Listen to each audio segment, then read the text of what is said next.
Hello guys! Magandang hapon. Tayo ay magsasampay. Bago yan, may papakita ako sa inyo. Dahil nga kagabi, grabe yung ano na naman, no? Hangin, tapos mulan ng yelo. 2 nights na ito na nangyayari. The other nights, ganun din. Dahil nga pa-change weather na. So ngayon, sobrang init. And pangatlong ito, na basket na isasampay ko. Hindi pa ako nakapagsampay actually. Magsasampay pa lang. So ngayon, ito yung bumungad sa akin nung dinala ko dito sa taas. Yan yung dinala ko. O, ayan. Tingnan nyo, guys. Ito yun. Ayan, o. Yung Queen of the Night. Ganyan yung nangyari sa kanya. Yan yung basurahan. Nag-ano dito, nagwala. Kasi nga grabe yung ano, guys. Yung hangin kagabi. Ay, sayang yung Queen of the Night. Pero ililipat natin yan. Kaya dinala ko itong bowl na ito na nilalagyan namin ng tubig. Hindi ko tinapon yung tubig, ililipat ko yan, pero isampay ko muna ito kasi nga para hindi madumi yung kamay ko mamaya. Nagka-gloves ako, guys. Gawa nga ng pasuko na iniingatan ko. Ang nangyari naman, natanggal naman yung balat, bawambot, akasakit. Ang sakit, guys. Although maliit lang naman, nagsombrero na tayo. Ako lang dito mag-isa. Si Deepak ay umalis. Sinamahan niya yung kasama niya, yung kaklose niya na si Susan Bay. Nagpatato. So, dahil mainit na, protection lang tayo dito. Babalik din sila mamaya-maya dahil nagpatato din si Susan Bay. May mga, ano siya, may mga gusto siyang mga tattoo. So, magsampay muna ako. At, ayun. Mamaya may ikukwento ako sa inyo. Sa ginawa ni Susan Bay, madaling araw yun. Sandali, basta magsampay muna ako. Basag-basag. Kasi mga damit ito eh.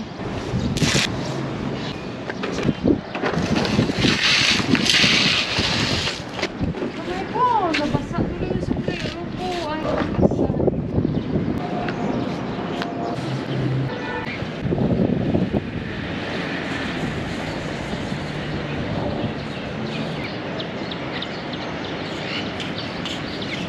So, ayun guys, tapos na.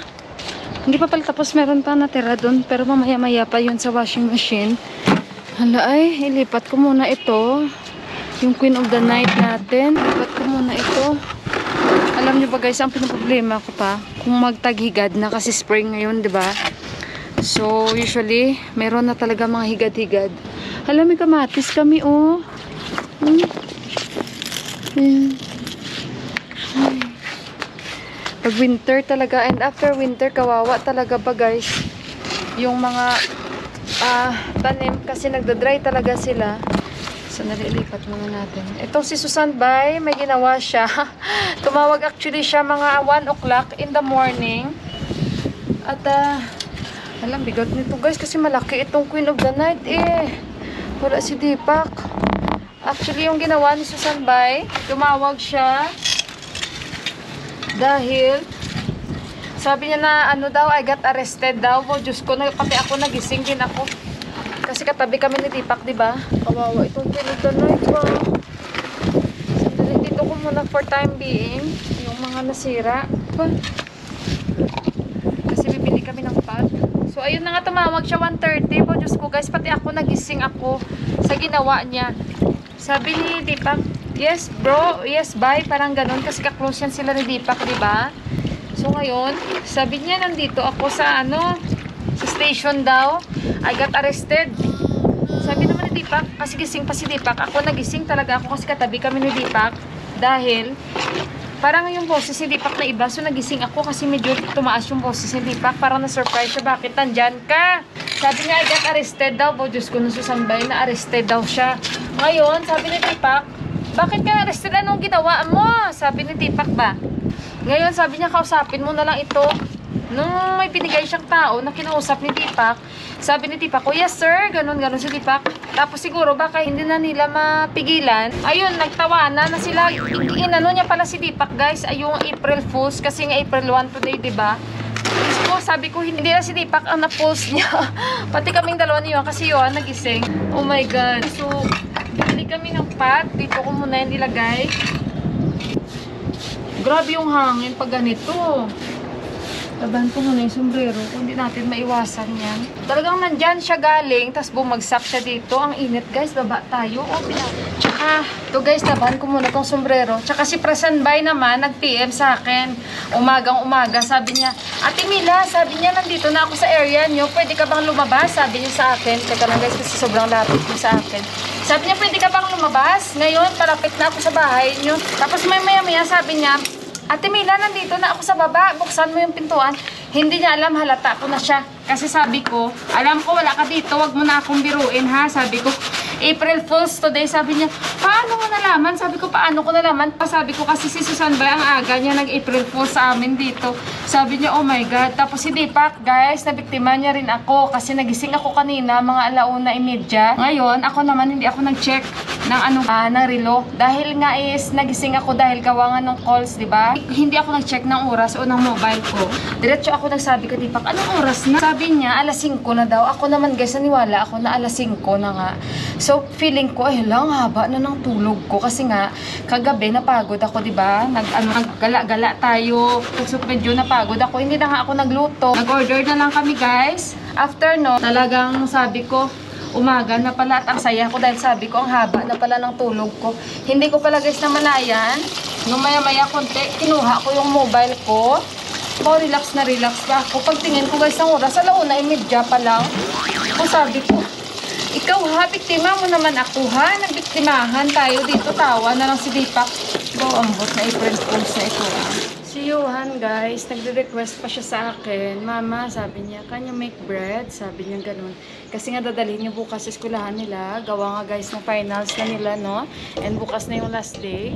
So sabi niya, mama, kasi lahat kami magdadala ng food, sabi niya. And nag-represent daw siya na magdadala ako ng tinapay na ginagawa ng yung mga kaklase niya kasi, natikman na nila yung gawa kong chicken sandwich. So usually yun ang dinadala lagi ni Johan. So this time, since alam na natin gumawa ng tinapay at siopaw, wag lang siopaw. Kasi ang daming, niyan, ang dami kong magagawa niyan. Pag ganyan, nakakapagod din yung siopaw. So sabi ko, na lang anak, cheese na lang, cheese bread na lang. Para yung mga kaklase mong hindi sila nakain ng meat, sabi ko, at least yung cheese bread, lahat fair makakain anak. Sabi niya, okay mama. So, ayun, at gagawa ako guys. Mamaya-maya pa naman, maglinis-linis muna ako dito kasi si Deepak, maaga siya talagang umalis. Gawa nga ng yung kaibigan niya, tinawagan siya. After namang kumain kanina, umalis siya dahil sinundo siya dito. At ayun nga, dahil it takes time yun dahil tattoo. So, maglinis-linis muna ako dahil ang kalat talaga ng aming bahay, At balikan ko kayo guys dahil bibili ako ng ingredients pang tinapay. Ito yung paso ko guys, tingnan nyo, yung gamot okay siya kasi talagang nagtubig ito. Ngayon nag-flat na siya. Kanina kinuha ko yung gloves ko, oh my god, nadali ko yung balat kaya ang sakit. Lagyan ko na naman ito ng gamot guys. So although maliit lang siya, pero alam nyo pagpaso kasi talagang masakit yan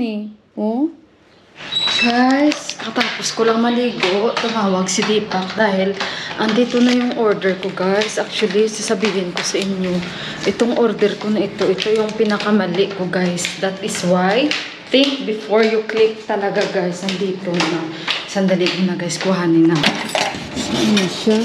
Dito na daw. Sandali guys.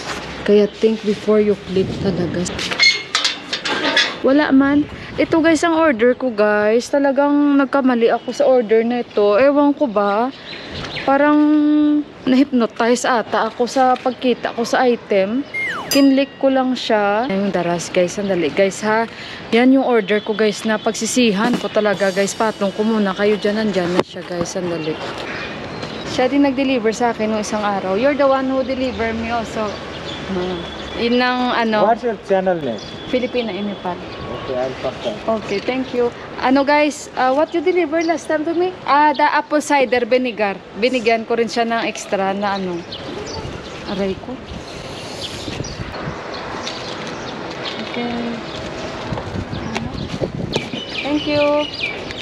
So, ito na guys yung order. Thank you, bye. Bye-bye. Ito guys ang order ko, mali ito. Ayan, mabait yan siya. Binigay ko na yung sukli. Pero nung isang araw, nung nag-deliver siya sa akin ng apple cider, nagulat siya kasi binalik ko sa kanya yung... siyempre, alam nyo na minsan mag-ano din tayo. Hindi naman tayo ganun kayaman, pero mag-share din tayo ng blessings natin. Kasi kahit paano maliit, malaki na yan sa kanila at tuwang-tuwa. So, ayun. Ito guys, ang order ko ay ang boot. Papakita ko bala sa inyo guys kung ano ito guys. Okay guys, papakita ko na sa inyo yung in-order ko. Hindi ko talaga alam bakit ko siya in-order. Nakita ko lang sa YouTube. Tapos, ako guys, naniwala man ako. Tapos, binasa ko na yung mga comments. Sabi daw, walang epekto, ganito, ganyan, ganyan. Yung mga guys ba, apply. So, maganda daw ito. Ito ay tea tree oil. Pinili ko pa guys, yung mahal pa, yung talagang organic. So, ngayon, ako ay napapaisip, bakit ang bilis ko mag-click ba? Wala eh. Hindi ko na rin masabi kay Deepak na nagkamali ako sa order ko. Hindi man yun magalit si Deepak, pero sasabihan ako, ganyan talaga ang magagawa na walang may ginagawa. Kaya ngayon na yan, sabi niya sa akin, tumawag siya. Sabi niya, did you order something? Sabi ko, yes. Kasi nga hindi niya rin alam. Ito, maganda nga ito guys. Organic nga ito. Kaya medyo may kamahalan. O, tea tree oil. Wala na akong magawa. Nag-order na ako nito guys. So kaya i-comment nyo ba kung ano maganda sa mga tea tree oil. Saan pwede pa magamit nito. Kaya nga, alam nyo ba guys, yung castor oil na nabili ko. Hindi na ako nag-apply, diba? Sabi ko kagabi kay Deepak. Sabi ko, total nakakalbo ka na dito. Ipahit-pahit mo gabi-gabi yung castor oil. Sabi ko, kasi maganda eh. Natatawa talaga ako kasi yung mga para sa do it yourself or DIY sana na herbal na alam nyo yon yung pwede ma-apply baka lang naman, wala namang masama yon. Sa kalbo na lang ni Deepak ipang-apply. Kaya kagabi sabi niya, wag mo na ako damay ha sa mga ginagawa mo. Sabi ko, ang castor oil, nakita mo yon, maganda siya sa scalp, kaya ipahid-pahid natin yan tuwing gabi-gabi sa mo dito sa panot mo o di kaya sa kalbo mo. Sabi ko, I can see na talaga the future, Yuhan. Sabi ko, Yuhan, I can see talaga the future. Tawa din siya kagabi. Yung mga castor oil, tsaka ito, para na lang ito kay Deepak talaga. About organic harvest. Skin helps to clear and prevent blemish. Pag sinabi kasi ng mga paraben-free, parang mga wala siyang halong mga chemical. Parang safe talaga siya. So, tingnan natin yung sa loob. Kaya, ayun. Ay, maganda. Parang, anong tawag dito? Dropper. Ayan. Separate. Ganito yung packaging niyo, oh. Tsaka maganda yung box niya kasi organic talaga. Guys, na ito? 900 plus. Pero I think maganda siya. I think si Deepak pwede rin gumamit ito. Basta yung castor oil, sabi ko kay Deepak, maganda naman talaga yung mga castor oil, guys. Dahil marami ako narinig about castor oil. And dito, guys. Ayan. So, I hope magamit namin ito. And gusto ko na talaga magsabi kay Deepak ng isang araw, paano ba i-cancel itong na-order? So, ayun, at least magagamit din yan. And kaya next time, hindi mo na mag-click-click agad, guys. So, ayun, and ang gagawin ko pala ngayon is bibilian na lang ako ng boneless na manok. And mamaya, yun ang gagawin ko. And may mayonnaise ako from Japan. Yun na lang imimix ko. Gagawa na lang ako ng chicken sandwich. At bilhin na lang ako ng tinapay this time. Kasi nahirapan ako maghimas ng dough ko dahil may paso ako. At baka mapasukan pa ito ng bakterya. Kaya bilhin na lang ako. Mas madali. And gawa na lang ako ng chicken sandwich mamaya, guys. So, ayan. At medyo dito. Mainit na talaga kayo nakapagligo tayo. Tapos na ako maglinis. And, ayun, guys. At baba tayo. Because I have this. I burn my hands. So, I cannot massage the dough or the flour. So, I will buy bread and I will make only a chicken sandwich. No hug, no kiss to mama. You don't miss me. You don't say hello. How are you, mama? How is everything, mama? How's your exam, Yuhan?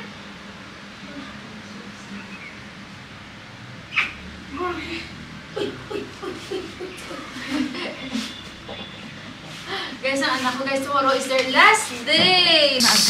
You want to eat, Momo? You'll order? It's very hot, oh my god, and you have also in a minute.